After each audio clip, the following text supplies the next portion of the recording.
Hey y'all, how you doing today? Before we start, you gotta tell me if you like this one. I made a new one because we don't always do the game anymore, and plus Geometry Dash copyrighted their song, so just tell me if you like this one. Just let me know.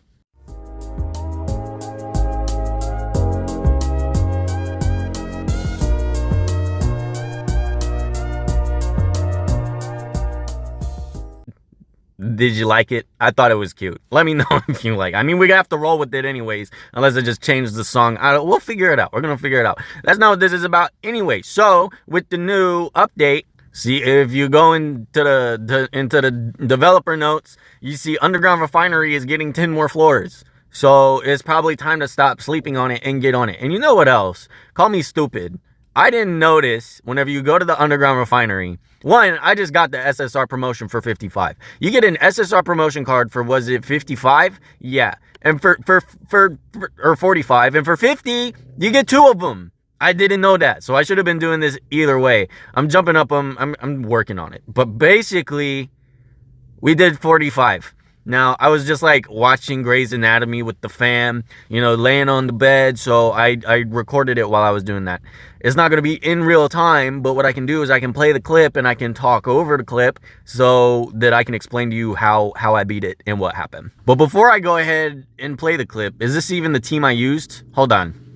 I'm glad I checked because it wasn't. This is the team I used, and I'll explain to you why. So on the 45 floor, we are dealing with Bothwell, but the thing is, he only really spams his first skill, and he only uses his second skill if you get in the range of him every now and then. I'll tell you how we do it. The gimmick of the fight is whenever he uses the first skill and he shoots the 3 baseballs, he hits 3 of your dudes, and the knockback is just increased by like freaking 25 yards. He knocks them way back, and it's like trying to run back up to him so you could get in some hits, and then he hits you back even further, and you have to go trying to run back up to him.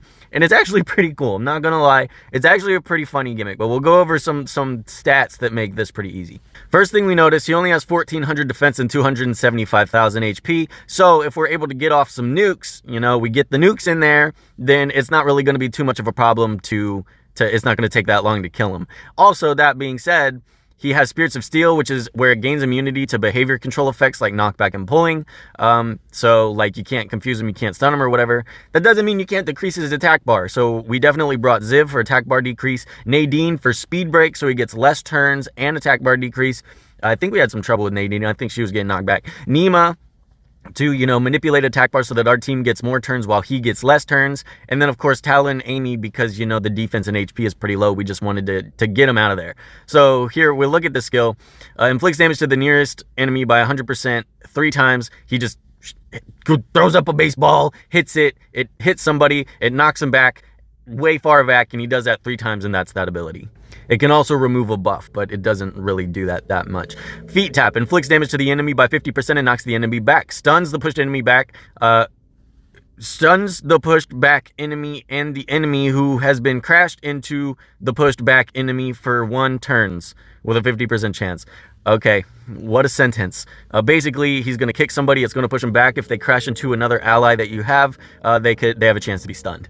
Really, all you have to worry about is this fungo ability. He sits there and he knocks you way the frick back. But I already told you our strategy. Basically, we're going to be trying to lock down his attack bar with a speed break and, attack bar decrease. And a good trick is to push everybody as forward as you can to the front line, because as he knocks them backwards, the battlefield is a rectangle. So if you could either get to his side or get to behind him, if he does that attack on somebody, it's not going to push them back because there's invisible walls. They'll just be pushed against the back of the rectangle instead of being pushed all the way back to like where you started. So without wasting too much more time, let's just jump into it and I'll explain to you what happened. Okay, so let's get into it, because I muted the clip so that you don't have to hear doctors in the background. I was watching Grey's Anatomy and you don't have to hear, oh, I need 44 cc's of the Mamba juice. Put it inside of his 69 hole so that we could get a recovery.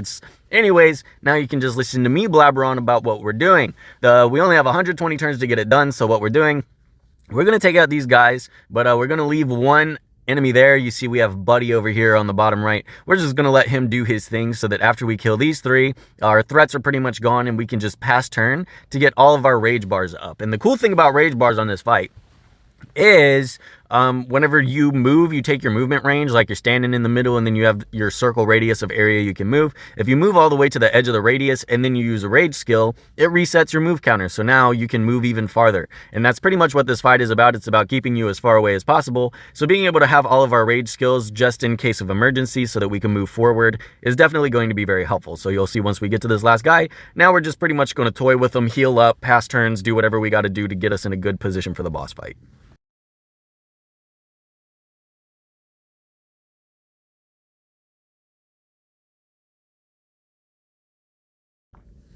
Okay, now we're at the actual boss fight. We see we have all of our rage skills. First thing you want to do, decrease his attack bar. We'll go over what stats and stuff we had at the end so you can see the speed requirement, but definitely start with decreasing attack bar and then just like unload all of your rage skills to get as much damage as possible, right? We want to be doing some damage. But we're saving Nadine's rage skill in case someone's too far back and we need to move. Now he has speed break because we use Nadine's second skill, attack break because of Amy's rage skill, and just the debuffs. The debuffs are good because Nima's first skill relies on debuffs in order to decrease attack bar. You see how far back he hits people. That's his entire thing. But we already have him almost down to half health just from unloading our rage skills. Ziv is slowly moving towards his side. Tala slowly moving towards his side. And I think if we could get Amy over there too, we'll have a lot less problem with him just knocking people way back there. So, yep, this is pretty much the strategy. Just unleashing as much as we can.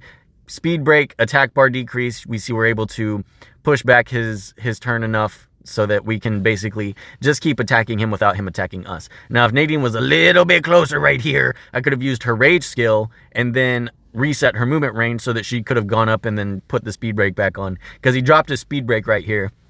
Probably where we're going to be having a problem or two. So yeah, Tala, you see I keep moving them up to the edge of their range so that if he hits them, they don't get knocked that far back. I'm pretty sure he gets another turn. And they'll be on the side so you can see whenever he hits them, they're really just going to be sitting still. Right now, I'm still just decreasing attack bar. My Nadine is so far back there, it doesn't really friggin' matter. If he chooses to hit Ziv, see, he stays in his exact same spot. Just keep as many people as possible, just push forward, get to the side, get behind them, and unload all of your attack bar decrease and all of your strong nukes. You see, we almost have all of our rage skills again. He's pretty much done. I only brought one healer. He doesn't do a lot of damage. See, I mean, I think he does kill a few people. I'm not really using heals. So if you have a healer, then I'm sure that's fine. Even if you brought Bannon instead of another nuker, you could attack buff everybody to probably make up for the damage you lost by not bringing the second nuker. You see right here, I moved forward, used the rage skill, move forward, but whenever you get too far in the range, his kickback can glitch your move. Look, my friggin' bottom left, my move stick. I forgot about that. That's a glitch. That needs to be fixed for sure.